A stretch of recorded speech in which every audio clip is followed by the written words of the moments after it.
So I wanted to make a video about buying a KE100. If you're going up to buy one, you found a used one on Craigslist or something like that, and as somebody that's been absolutely burned before in the past and is still dealing with the consequences with a bike hidden over there in the garage that he can't ride and put hundreds of hours into because he never got a title correctly, I feel semi-qualified to talk about this. So the KE100 is pretty interesting. It's small, and you're actually going to be able to glean a lot more information about a visit than probably a more standard four-stroke motorcycle. So one of the things prior to your visit, something that I would suggest doing is talking to the owner and asking, one, are you going to be able to start it? Two, are you going to be able to ride it? Being able to ride it introduces a bunch of variables. It introduces insurance variables. It introduces the fact that you're going to have to put your cash in his hand before, if he's got any sense about him. And oh yeah, in my example, it's a him. And yeah, so you're gonna have to figure those things out prior. The other thing that I would absolutely suggest is that he may not, but ask the owner if they will loosen the side cover here over the oil the oil reservoir, the side cases covering the oil pump and the intake, and potentially the left side of the crankcase that hides the sprocket and the charging system. They may or may not, and that's just something you're gonna have to live with. I should clarify right now that if you're buying a KE100, the most recent year it was purchased was 2000, or made was 2001, and goes all the way back to 1976. So at the very least, you're getting an 18-year-old motorcycle, and you may be getting a 41-year-old motorcycle. So nothing about this bike is going to be perfect. You're buying a used bike. Don't be a dick. Don't look at, you know, their posted price and it says $1,000, and they go around and dock $5, $10 for everything that's wrong. You're buying a used motorcycle. If you want a new one, go to the dealership and pay up. All right? Now that that's clear, there's going to be things that are wrong with it. We all accept that. All right, good. So, biggest thing, where I have been screwed before on not getting a title, is not having a matching name from the driver's license to the bill of sale to the title, and not getting it signed. So, make sure when you get there, you look at their driver's license. They should look at yours too. They should check that you have an M endorsement on your license if they're going to let you ride this motorcycle, to know that you at least have ridden a motorcycle in the past. But you should look at theirs and check the name that they have on their license. Next, you should find out if they have insurance on this bike. If you're going to ride it, insurance usually follows the bike. Find out if they have active insurance. Don't just look that they have an insurance card, look that it is active. You should also check, and I don't know how you check this, call your insurance agent if you got one. If not, just fucking wing it, I don't know. You're you, do you. Find out if you have any insurance that would cover a test ride like that. Next, you're gonna wanna check that they have the title. Check that the name on their driver's license matches the title that you are seeing. Okay? That is where I've been screwed. Check that. It sucks to pour literal hundreds of hours into something and have a talking piece, and that's it. You don't even get to ride it. I know we're all excited to go get our new bike and whatnot, and you just want to get out and rip.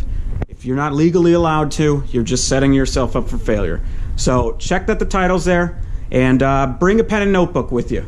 You want to have a pen and notebook because you're going to want to write a bill of sale. Bill of sale, I've bought like 6, 7 motorcycles in my life. Bill of sale's never really come into play. But doesn't hurt to have it. Hell, it certainly doesn't hurt to have it. So you're also going to want to have enough cash in hand. Have the cash in hand that they are asking for the bike. Okay? You can haggle later, but have the cash in hand if you expect to ride it. I'm not letting somebody ride it. If I'm selling this, I'm not letting somebody ride it without the cash in my hand in case they wreck this thing, because they have no idea what they're doing. If you go and wreck this thing, you're probably trying to. It's not a terribly powerful bike, but you're probably trying at that point. The last thing I would do, and now we're gonna get into actually trying to diagnose some of the owner. A lot of this is going to be just looking at who the owner is. You can glean a lot of information from the owner, and you can figure it out about how the bike was maintained. Ask them if they have a manual. Ask them if they have a manual that comes with the bike. If they don't have a manual, none of the maintenance they were or were not doing was done with the manual. They may say that they found some stuff online. Ask them to send you the PDF, and then just gauge their reaction from that. So now we've got the boring stuff over, and I was hoping to do that in about 2 minutes, but it took about 5. So now we're gonna start looking at the bike. All right, you came up, checked out the bike, you're in dude's garage, you're in his parking lot, I don't know where you are, you're on his farm. What we're gonna do first, what I would do first, I'm gonna go and look at the tires. This bike, these ones are new, but in all likelihood, they're not gonna be new. They're going to look like this pattern. This is the pattern. This, I think it's a Bridgestone. These look flatter because they're not inflated. But if it's this pattern, in all likelihood, they are the tires that came with the bike. There's a really good chance, at least, that they came with the bike. Not that there's anything wrong with riding on them, but they're probably 18 to 40 years old. And that common recommended thing of 5 years on the tires, I don't really buy into that. Not really, not at all, actually. That being said, 18 years is a lot different than 5 years. So we're gonna take a look at the tires. Bring a stand with you, milk crate, something like that. Or one of the questions you should ask is, does the guy have a stand you could put the bike on to check this thing out? Especially if you're not gonna be able to ride it.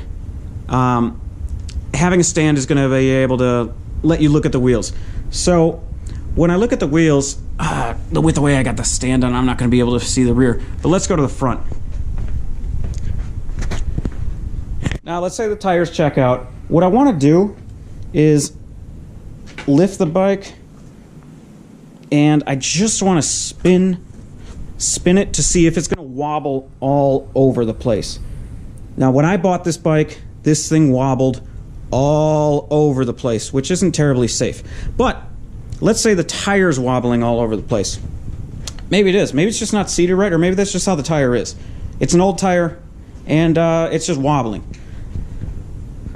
Spin it again, and, well, I'm not going to because it's kind of hard. Spin it again, and just look at the wheel. Take a look to see if the wheel is all beat up. If the wheel's not all beat up, but it wobbles, that's probably fine, okay?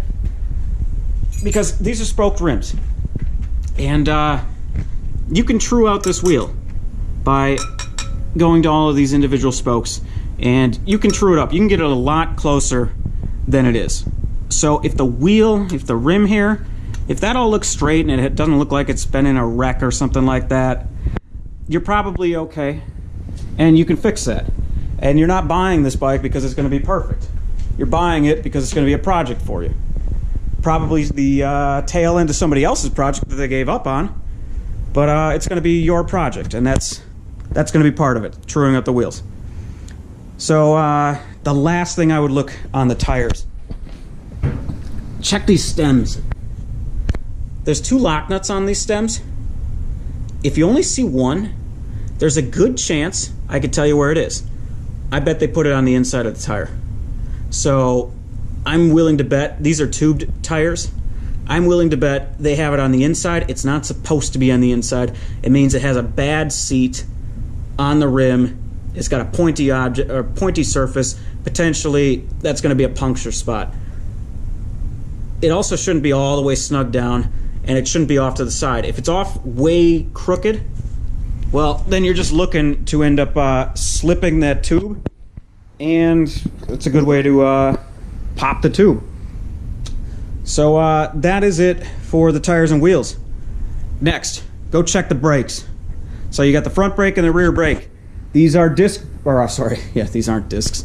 They are drum brakes. If you're not used to that, these do not have stopping power, and they absolutely feel different than a disc brake. They are more spongy, just pretty much always. You can get them pretty close, especially the rear on this one, but they are going to feel different. Just roll the bike around, make sure that you've got stopping power, because you're not getting on this thing if the brakes aren't working. So, just taking a look at the brakes. You can adjust the brakes and everything, but again, you're just coming to look to see if you should buy it, so they should be good enough in the state now before you jump on this bike. Next, I would look at the forks. Come over here, and these are new forks, so we're not going to see a blown seal, but when I bought this bike, it had a blown seal. If you want to find out if there is a blown seal, if I'm going to sell this bike, and I know I have a blown seal, but I want to hide it, I'm just going to take a rag and I'm going to clean this off. When you get to this bike, come up to it and shake it. Just punch it up and down, okay? If it has a blown seal, you will see a bunch of bullshit, oil and whatnot up here. Or there's just no fork oil at all, and that's going to be tougher to diagnose. But basically, just look at the cleanliness of the forks. If you got a blown seal, you're going to start to see stuff flying out. Willing to bet that if somebody had the wherewithal to drain all the fork oil, because there is no drain on these, you have to take them off and pour them out, they would have just replaced the seals. So it's not a huge thing on this bike. Other bikes, it's a lot more difficult. It's maybe a $30 job, but it takes some time, but it's not terribly difficult. So that's what I would check on the forks. Next, I would check that the cable play on the clutch and the brake and the rear brake. Not that the rear brake's a cable, but I would just check that all those feel okay. If they don't, you're probably still going to be all right. You can bring cables back to life, absolutely. Lubricating up a cable, it's not terribly difficult, and it brings a ton of life back into them. There's a good chance you're going to replace a lot of these things if you really end up liking the bike. You want a stronger cable, you want one without flex, you want one without kinks and all that. Yep, and we accept that. But just as a safety thing, check to make sure that the cable play is okay on all those. So let's say I wanted I was going to make it so you could do this without having to take anything off, but there's a single 10mm bolt. Actually, let's just get into this now. What I would bring if I was coming to check out a motorcycle, I would bring a screwdriver, two sizes. I would bring a number 3 and a number 2. Do not bring a Phillips. Don't be a dick. Bring a JIS bit. These won't strip them. A Phillips will. A couple other things. I would bring a ratchet set. Maybe leave the whole ratchet set in the car, not to freak them out. But bring a ratchet set. Bring a 21mm socket if they're going to allow you to pull the spark plug out. And you shouldn't need to bring a whole kit, just a 8, 10, and 12mm wrench. That should do you fine. These are actually less, couple drivers. They're less intimidating to me because you can't put nearly as much force as you can with a ratchet. So if I'm the seller, you're way less likely to fuck up my bike with one of these. These are less threatening to me. I'll show you the other side of this. If you show up to my bike to buy my house to buy if you show up to my house to buy my bike with a vice grip, one of these fuckers, a lineman's pliers, an impact driver, a fucking crescent wrench, or 2 just random ass screwdrivers that aren't, you know, gonna be suited to the job, I'm not gonna let you touch the bike. I know you have nothing to offer to the bike and you're just gonna wreck it. Don't do that. All right, so let's say we got permission to take this cover off. It's just, it's in there by 2 grommets, and there is a 10mm hex. I should be able to, I should have loosened this first. Okay, one more.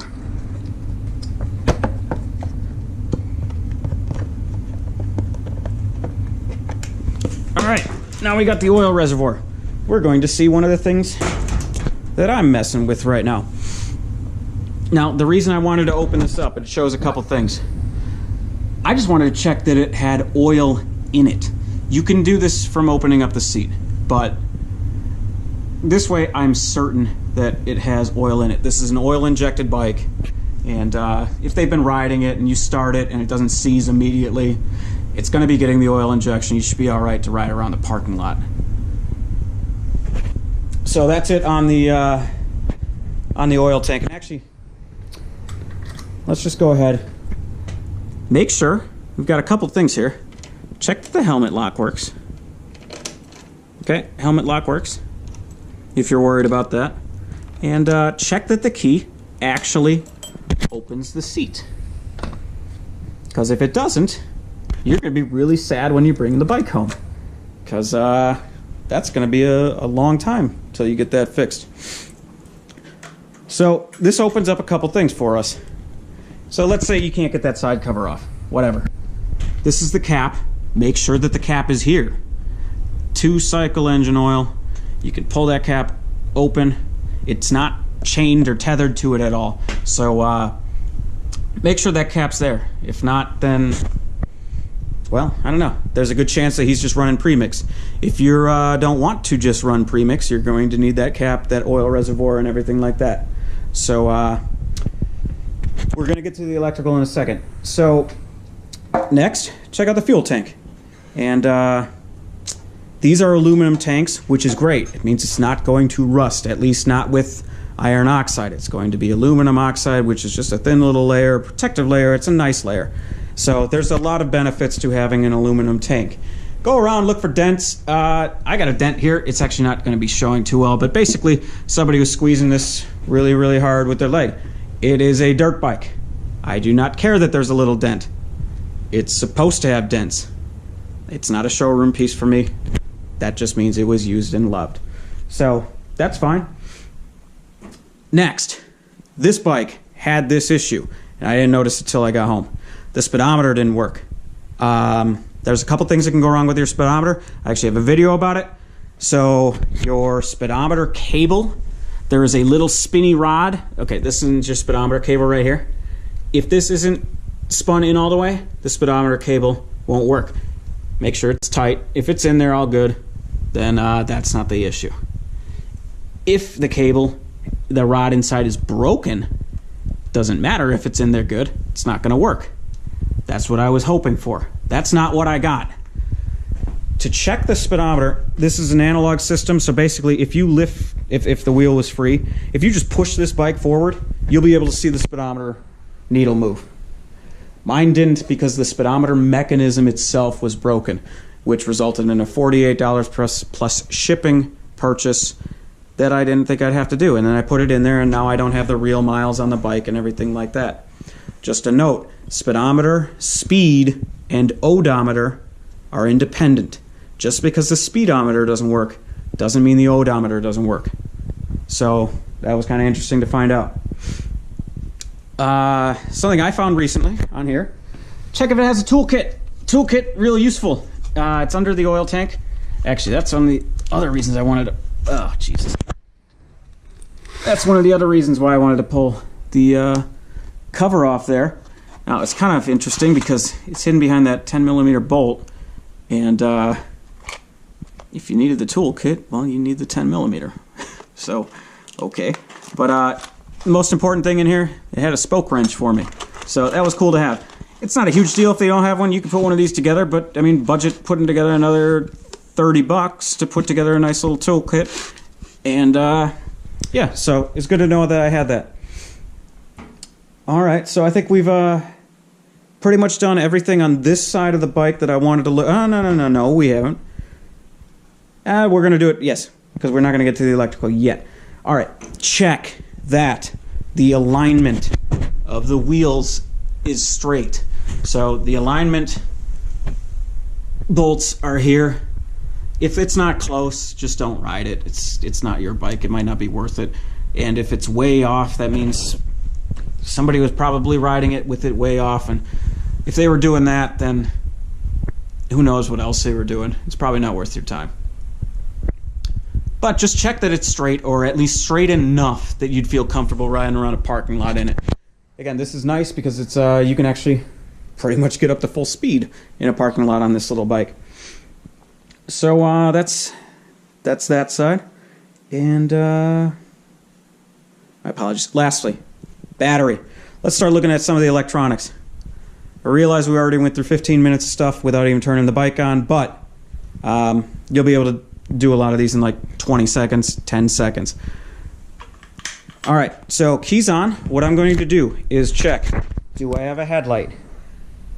Yes, I do. This is a 6-volt system. This shit is weak as hell. Granted, this battery is terrible. I've got a new one charging over there, but this is a weak system, so expect that. Now I want to check, do the turn signals work?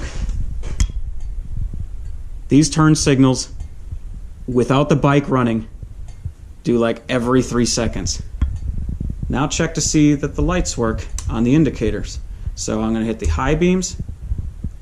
High beam indicator works, and I can see that the high beam does work. Next, check the horn. Beep, beep, beep. Yep. My horn isn't here. These batteries were too weak to actually power the horn. So that's why I needed a new battery. And you're going to want a new battery 100% no matter what. You just have to have it because the system on this thing is so weak. You're going to be using hand signals the entire time. It's dangerous to ride this thing. If you try to ride this thing at night with this system, you're just asking for a lot of trouble. So we checked that the front ones worked. Come to the back. I don't know if I'll be able to... Yeah, I will. Okay, so that's the brake. That's the top brake. I know I don't have the rear brake hooked up, but push the rear brake, check if it works. I'm checking. It doesn't work. And we can check the turn signals out. So, okay, so that's one. You can barely see it. Okay, so all of my electronics work except the horn. So we've checked that. Now I feel pretty comfortable that I can at least take this thing for a test ride. And that's it. If that's all you can get, if you can't take off the engine covers, that's a pretty good look. So let's say somebody's offering $1,000, or they want $1,000 for this bike. Is it worth it? You got to make that decision, but you can't just go up and knock them for every little thing that there is. So I just paid $10 for this sight glass. Okay, if I see a little leak there, I mean, I literally just installed this. Brand new O-ring and sight glass. $9.99 and $3, something like that. Okay, you can't just go take $1,000 and subtract 13 because that's not there. You're buying a used bike. That's not how it works. That being said, little note, this thing is really stupid. I'm just going to drain this again and caulk this because the sight glass is just... When am I ever going to have to service this thing? Never. I'm going to caulk it. I don't even look at the sight glass. I pop the seat up and I check if there's oil in it. That's it. The last thing that I would do, if you cannot open the engine cases, is come around and check the sprockets. See the teeth are okay? These things shouldn't burn through sprockets too bad.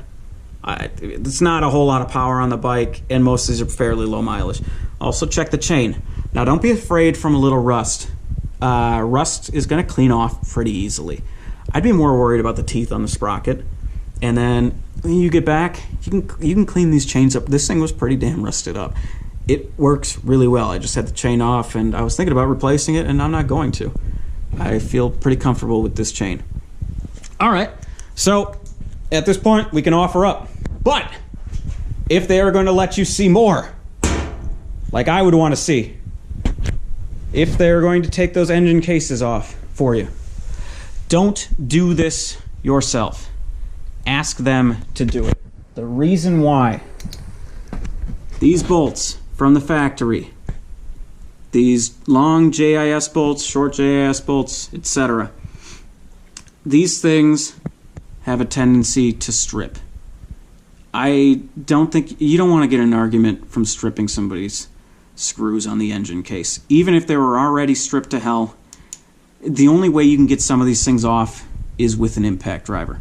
Just the way that they seat and the way that they age, and the fact that people have been going at them with Phillips head screwdrivers forever, they end up just circling out and you don't want to do that. That's why I suggest asking the person to loosen up the side cases. So there's a couple more things we can learn if the side cases are loosened. This side case hides the oil injector. So this is an oil pump right here, and what I've noticed on this one is I don't like the fact that it's kind of hidden. There's an index mark there. Oh, geez, it's going to be hard to see. Anyway, there's an index mark here, and then a little thing there. And that tells you how much oil is going to be going in based on the throttle position. I can see somebody screw with this, and it's too lean. Well, I don't know, it's too lean. It's been running fine, but it's lean. The throttle cable changes the amount of oil that's being injected into here. I'm going to pull this other case off. This is the most important one right here. Unlike a 4-stroke engine, and actually a fair amount of 2-strokes and whatnot, but this is where this one's kind of unique and interesting. That whole case there hides your carburetor. So it's actually pretty slick. So when you pull on the throttle, slide moves up, down, da-da-da-da-da. I know that somebody has been in here, something that I wouldn't have known until I watched some more videos. I'm missing a piece. Well, I'm missing a couple pieces. One, there's no gasket on here. So this thing has been running without a gasket on the air intake side, the oil side, and the other side of the case. This one and the other side of the case, not a big, I mean, you should have it, but not a huge deal. It's going to be okay. This side, not as good, because you want all of your air coming through this air filter. You want clean air. When you have a vacuum leak, which is what you have if you don't have this gasket on, it introduces additional air, unfiltered air. If you go through puddles or if you're just catching anything, it's going to make its way into that carburetor. And that's not going to be terribly fun because, well, that's going to start screwing up the engine. The other thing it does is it introduces a lean condition. Lean condition is the greatest way to burn out a cylinder, burn out a piston. So you're going to be buying this gasket set regardless. Okay, so you're not docking points on them for dollars on the fact that you're going to have to replace these gaskets. You're replacing them anyway. The one thing it tells you is that this bike has potentially been running lean for a while, and lean means you're running hot. Basically, if you have more air, more oxygen versus gasoline, fuel, it burns at a hotter temperature. The ideal mixture, the stoichiometric mixture, burns at a temperature that's fine for an aluminum head. If you go rich, it's going to be cold. It's going to follow your plugs and whatnot. It's not going to run great, but it's not going to blow up your engine. A lean condition that a vacuum introduces, that's how you break your engine. The piece that I know I'm missing that I'm kind of pissed off about, right here, these two, there's supposed to be a rubber grommet on them. And that rubber grommet feeds into this little hole. So basically, if there's excess fuel in here and the floats go up, if the float doesn't stop the fuel run, it drips out of here. And that's fine, we want that. But because this is different than a 4-stroke, it doesn't just dump on the ground, it dumps into this case. There's also a little filter right here that everything runs through. It all runs through that baffle right there. Now the reason that you want the fuel to go through this hole and not the rest of it is because there's a filter there and fuel will disintegrate it. So we just want the fuel to dump right onto the ground. That filter, that's going to be a replacement part. Just learned about this thing. I'm going to buy a replacement. It's in there. I'm going to get rid of it. Check here, right there.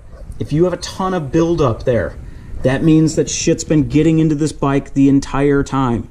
That means there's not been a good seal anywhere around here. Not just anywhere, but somewhere around here, and it's been letting dust and all this other debris into it, and who knows how far it's made it into the engine.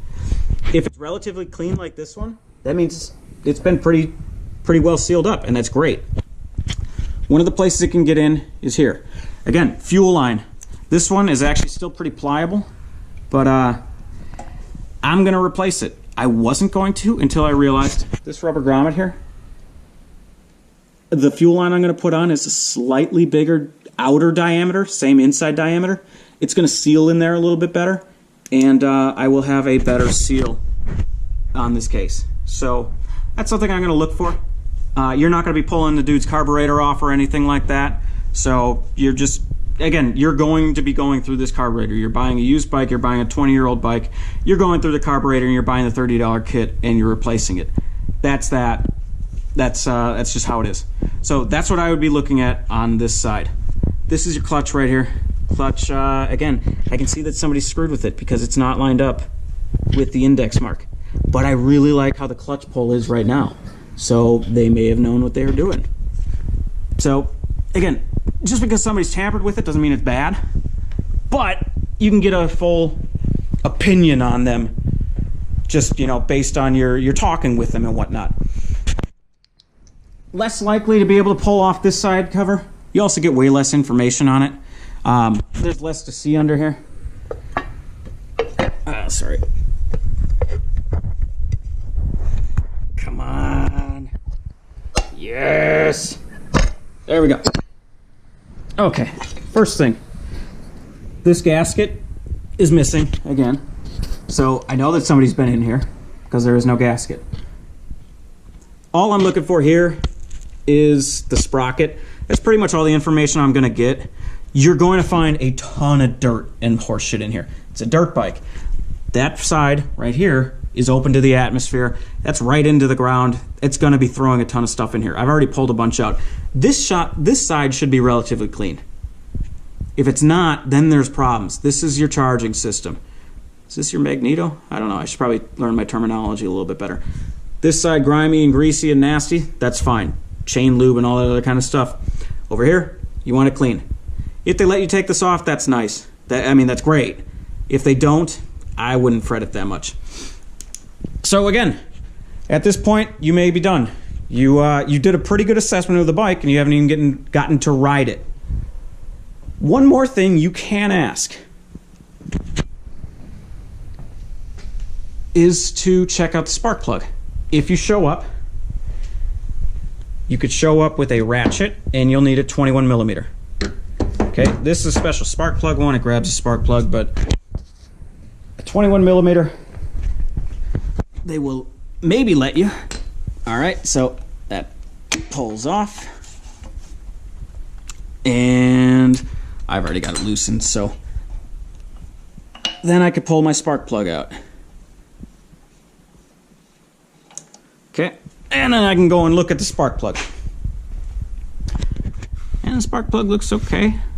We could take a look at the manual and really get an idea about it. So I personally, just because I'm kind of a pessimist, I would always run these bikes rich, and I would just, more often than not, I'd take the power loss, and I would take the fact that I'm going to foul plugs up a little quicker. When I'm looking at this plug, what I'm seeing is one between carbon fouled and additive fouled.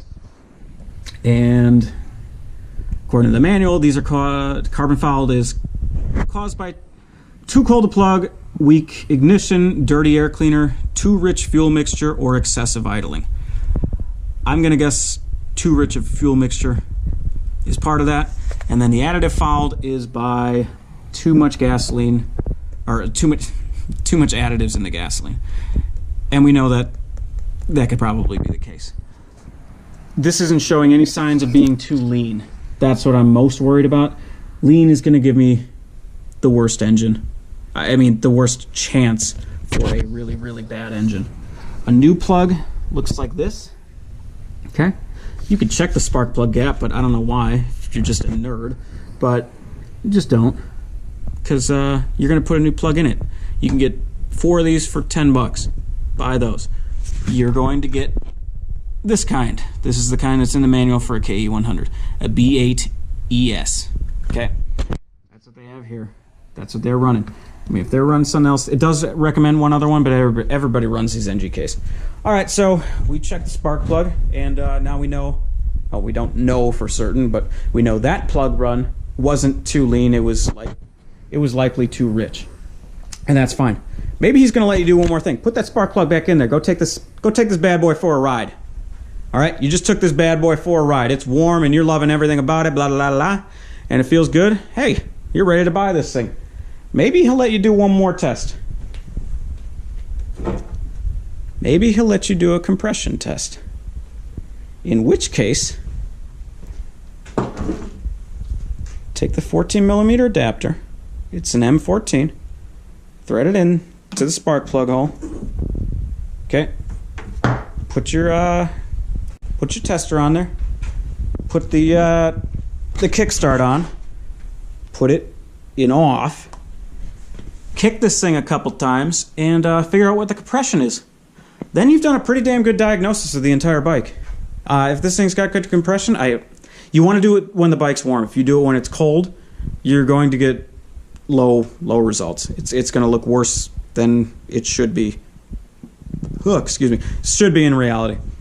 So, yeah, I haven't done too many compression tests. Well, I've done 0 compression tests when buying a bike, but because this is a single cylinder, I mean, why not? If they let you, I mean, you don't know this person. Why not? Figure out as much as you can. I should say another thing. Don't come in there being some Bill Nye the Science Guy that's going to take apart their whole life. They may be really proud of the bike that they have, and they may be really sad to see it go. A lot of us, I could tell you, I'm looking to sell that FZR. I want to buy a new TW200. I don't want to buy a new one. I want to buy a used one. I'm going to be selling that FZR soon. I promise, if somebody comes to me like this, it's going to make me feel insecure. I know that the bike runs extremely functionally well, but form-wise, oh, it's a piece of shit. I knew that when I bought it, and I've not kept up the appearances. I make sure that everything internally is working great, but I don't care what it looks like. It's just fun for me to ride. So don't be a dick. Be nice to the person that you're, looking to buy this thing from. If you're not interested in the bike, just let them know. And maybe let them know some of the things that you spotted. Don't be hostile about it. And you know what? Maybe if they aren't able to sell it, in the next couple months, maybe they come back to you a couple months later and ask you for 50% of the bike. They just want to get rid of it. Maybe they're just done with it. So just be nice to people. Do your research, and I don't know. That's how I would check out buying a KE100. I'd probably do better this next time than I did this time. Thanks for watching.